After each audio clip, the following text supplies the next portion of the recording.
a lot of stuff happened in the news since we've gone, since last week. I think a lot of the stuff broke while we recorded and like distributed the podcast as well. The Vatican, you had some stats, or the Vatican issue, and then with the Pennsylvania certain community.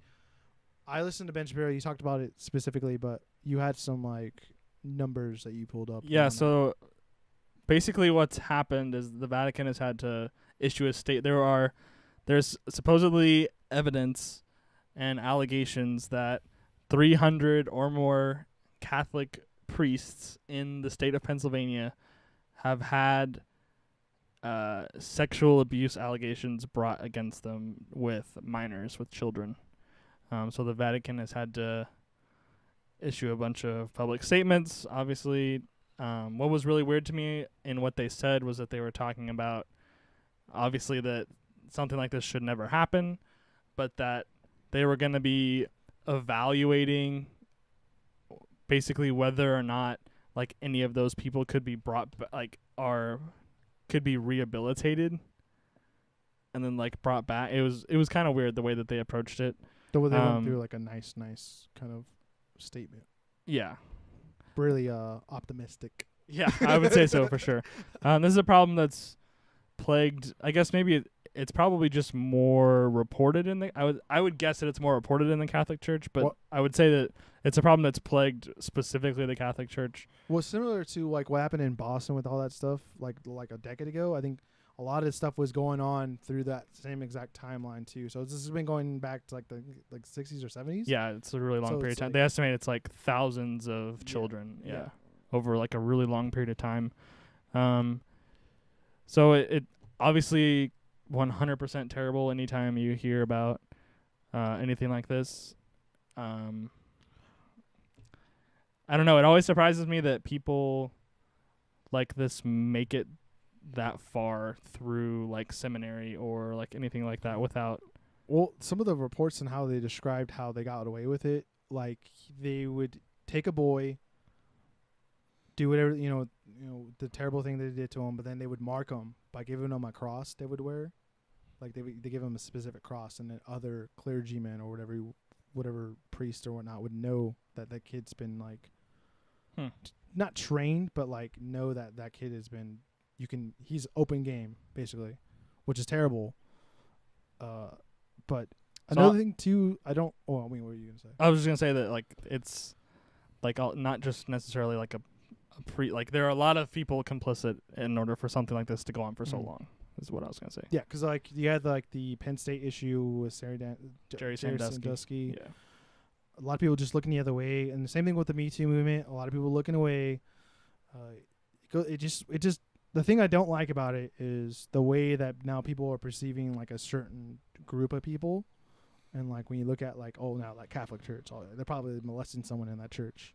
That might be the initial thought, obviously, but I don't like it. Even goes into like the IGN thing, to where like now IGN has to like look at everything they do, and like a lot of people are commenting on things that one editor wasn't even a part of, and saying like, where did you guys steal this from now? So it's like that image of like it does tarnish the Catholic Church, obviously. Yeah, it creates assumptions basically. Yeah. Of the behavior of everyone based on the actions of. While this sounds to be fairly widespread, probably one of the more widespread like single cases of that I at least can remember in my 24 years. Yeah, I think the only other one that stacks up to it is the one they had in Boston.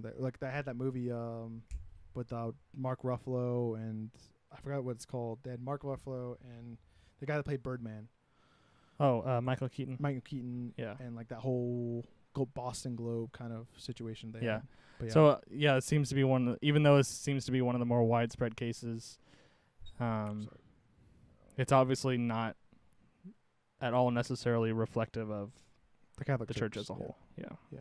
But it's always like unfortunate to hear things like this happening. Stuff is terrible. Like when people are in power and they see someone vulnerable and they take advantage of that. That's not cool. Especially from someone who is like in the position that they are in, like over children like that. Like someone that most of the time those children are like looking like they are the role model for like all of those children.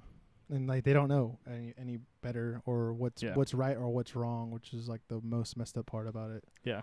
So I'm sure over the next many weeks and months there'll be arrests and trials and such, and we'll have more details I as think to like what exactly was happening. since a lot of the stuff is broken, a lot of like, you know, those like weird videos, you know, like not beheading videos, but like stuff like that where they like whip like a guy that molested like a girl or something like that to death. Like, so a lot of those have been like coming up or popping back up too since this incident. So it's like kind of weird how like the reactions are going. I don't, for me, yes, like you want to kill this person that does this to kids, but you have to give them like, you know, due process in a way as well. That's why we're a civilized world. So, you know, I would rather have them be put on trial and then sentenced to what they deserve. You know what I mean?